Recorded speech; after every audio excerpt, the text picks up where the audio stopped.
Good morning, students. We have already discussed 9B question, and today I am going to remaining parts of exercise 9B.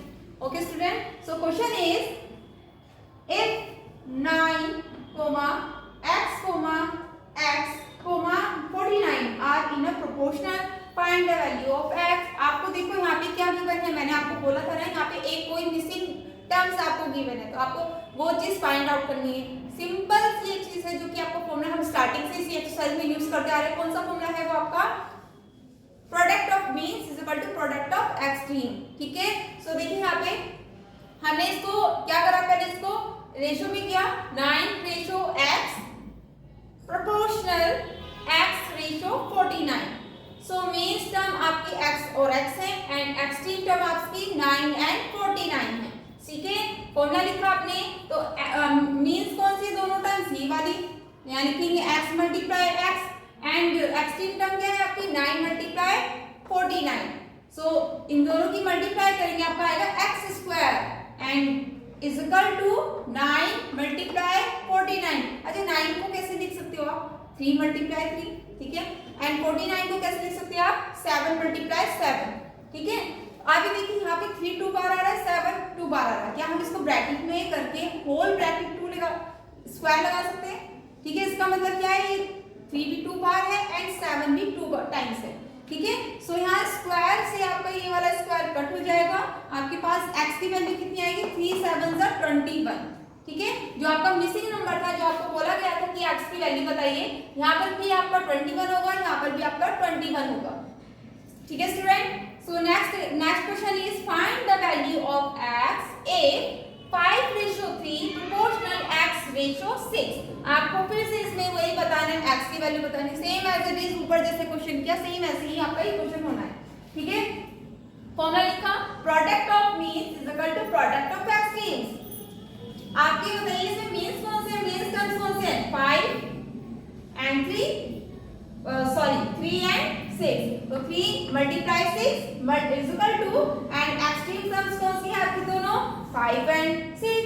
तो 5 multiply 6, आप दोनों की multiply करेंगे, कितना आएगा 3x। ठीक है, and 5 6 30, x is equal to, ये मल्टीप्लाई में है तो किस में जाएगा, डिवाइड में, 3 से कट करेंगे, 3 1 3 एंड 3 0।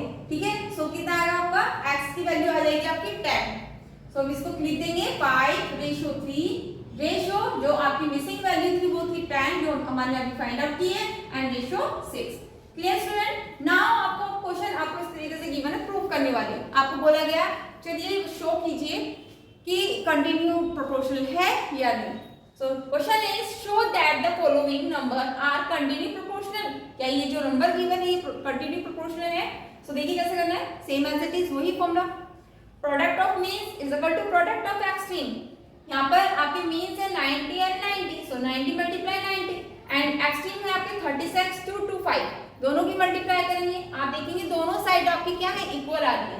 सो हम लिखेंगे the given number are in a continue proportional.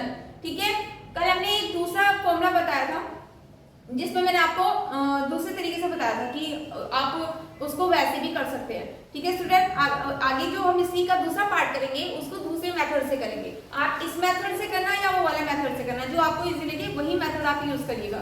ठीक है स्टूडेंट, नाउ मैंने जो आपको बताया था कि सेकंड मेथड आप यूज कर सकते हो, सेकंड मेथड हमारा फर्स्ट से ही बना है। ठीक है, जो मैंने आपको कल बताया था, लेकिन क्या था उसमें आपको सेम, आपको 6 का बी पार्ट मैं करा रही हूँ, 48, 60 एंड 75। ये आपको बताना है कि आप ये जो है नंबर्स हैं ये कंटिन्यू प्रोपोर्शन है या नहीं है।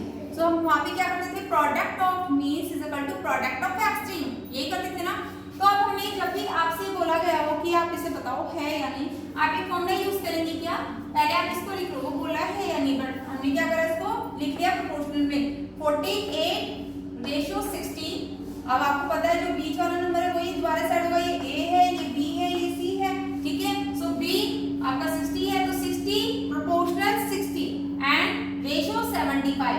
आपके जो ये है ये क्या है आपका a, ये दोनों आपके b है, ये c है। ठीक है, सो इसमें बीच वाला टर्म्स क्या है, b, यानी कि 60। यहाँ पर फॉर्मूले में क्या होगा, जो बीच वाले नंबर है उनको क्या करेंगे आप, स्क्वायर करेंगे। क्यों करेंगे कि आपको पता है कंटिन्यूसली चले, कंटिन्यूसली मतलब जो बीच वाला मीन्स है सेकंड वाला और थर्ड वाला सेम होता है, दो बार लिखा जाता है, इसलिए वहां पे स्क्वायर आया, ठीक है। एंड फर्स्ट और लास्ट टर्म की क्या करते हैं मल्टीप्लाई, यानी कि a मल्टीप्लाई c। आप डायरेक्ट वो फॉर्मूला ना लिख के आप ये भी कर सकते हो, तो सेम है वो दोनों चीज सेम है। So b square is equal to ac, a and c and this number is b, ठीक है। सो आप क्या करेंगे b कितना है आपका 60, यहाँ पर रखेंगे 60, होल स्क्वायर लगाएंगे 2, सेम एज इट इज लिखेंगे। a है आपका 48 मल्टीप्लाई c है आपका 75, इन दोनों की मल्टीप्लाई करेंगे आएगा आपका 3600 एंड इसको आप दो बार लिखेंगे, स्क्वायर लग रहा है यानी कि आप दो बार इसको मल्टीप्लाई करना है, मल्टीप्लाई करेंगे दो बार आएगा 3600 दोनों इक्वल आ रहे हैं। सो आप बोल सकते हो कि the given number are continue proportional, जो गिवन नंबर है वो दोनों क्या है कंटिन्यू प्रोपोर्शनल है, क्योंकि दोनों साइड क्या है आपकी इक्वल है, ठीक है स्टूडेंट। सो अब हमारा एक लास्ट टॉपिक बचा है इस चैप्टर का, जो है यूनिटरी मेथड। यूनिटरी मेथड देखिए क्या है ये, the method of finding first of quantity from the value of some given quantity is the finding the value of required quantity is called unitary method. Quantity is called unitary method, ठीक है। Unitary method देखो क्या होता है, simple सा मैं पहले एक एग्जांपल दूंगी, उसके बाद मैं आपके फॉर्मूले में आऊंगी। मैंने आपसे बोला 2 इरेजर जिसकी कॉस्ट 8 रुपीज है, 2 इरेजर लेके आए हो आप, ठीक है। 2 इरेजर कितने में आएंगे 8 रुपए। अब मैंने पूछा अरे 2 तो बताओ, मैंने आपसे बोला कि मुझे 5 चाहिए, मैं आपसे पूछूंगी कि मुझे पहले बताओ एक कितने की आई, एक कितने की आई, तो मैं इससे क्या लगा लूंगी, थोड़ा आइडिया लगा लूंगी, ठीक है। एक इरेजर इतने की आई है तो 5 मुझे मंगानी है, तो 5 कितने की आएंगी वो मैं आइडिया लगा लूंगी। तो उसके लिए सबसे पहले किस चीज की आपको रिक्वायर्ड पड़ेगी, यहाँ पर एक इरेजर की कॉस्ट की, ठीक है। तो आपको जो क्वेश्चन भी गिवन है कैसे करोगे, cost of 2 eraser is equal to 8 रुपए, क्योंकि 2 इरेजर का जो कॉस्ट है वो कितना है आपका 8 रुपए है। हमें 1 इरेजर की निकाली, सबसे पहले आपको 1 की ही निकालना पड़ेगा। जो भी चीज आप लेके आते हो या जो भी चीज आप परचेज करते हो, अगर हमें वहाँ पे 1 की वैल्यू पता चल जाए तो अगर हमें जितनी की रिक्वायर्ड हो आप वहाँ पर इजीली कर सकते हो क्वेश्चन।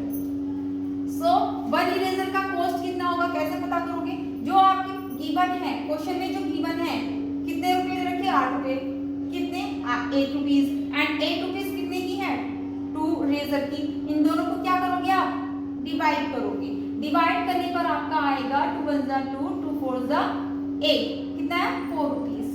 ये जो 4 रुपीज आया है, ये 4 रुपीज कितनी इरेजर का कॉस्ट है 1 इरेजर का।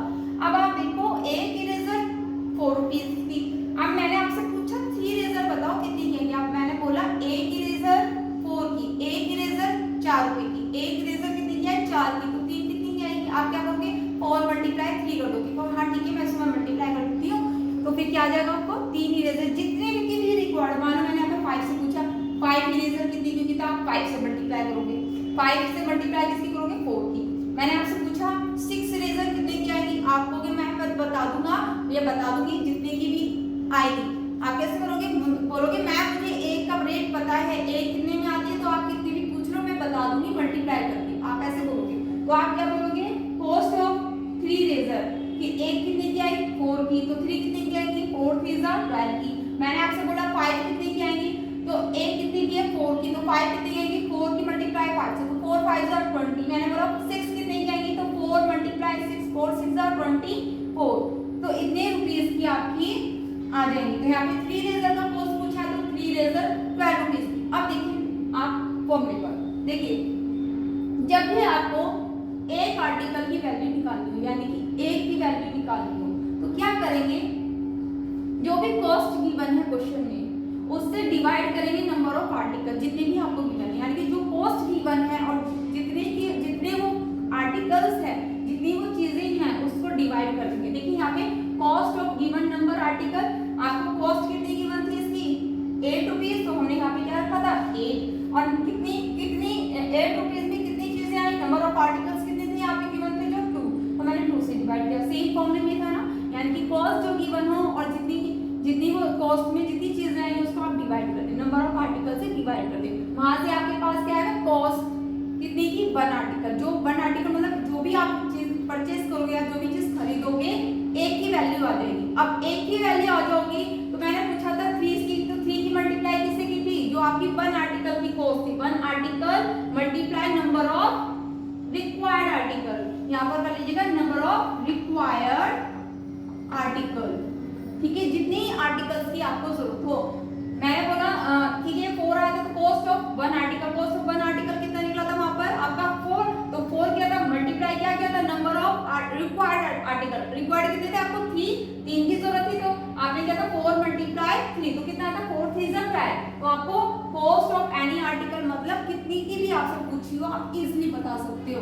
और यही आपका यूनिटरी मेथड है, यानी कि एक यूनिट फाइंड आउट करना कि एक पूरे आर्टिकल में एक आर्टिकल का वैल्यू कितनी है, कितनी कॉस्ट है, ठीक है स्टूडेंट। आगे के टॉपिक है, इस पर बहुत सारे एग्जांपल और क्वेश्चंस हैं, हम नेक्स्ट क्लास में करेंगे। Thank you.